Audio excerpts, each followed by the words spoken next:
అమ్మ చేత్తోటి కారం అన్నం తిన్నా గూడా ఎంత బావుంటుంది. అయితే మా అమ్మ స్టైల్‌లో నేను చేపల పులుసు చేశాను. ఇలా పల్లీలు, నువ్వులు, కొబ్బెర అవన్నీ వేయించుకొని పక్కన పెట్టుకున్నాను. ఉల్లిగడ్డ గూడా పేస్ట్ చేసుకున్నాను వేయించుకొని.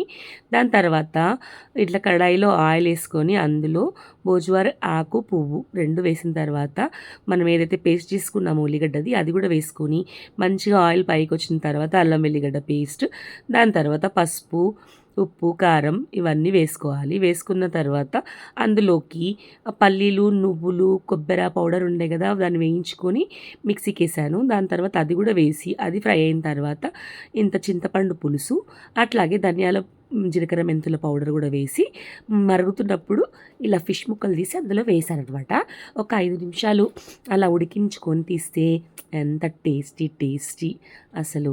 లాస్ట్‌లో కొత్తిమీర, పుదీనా టచ్ ఇచ్చాను. ఇది అనమాట ఇవాల్టి రెసిపీ. ఎలా ఉంది? నచ్చితే లైక్, షేర్, సబ్స్క్రైబ్.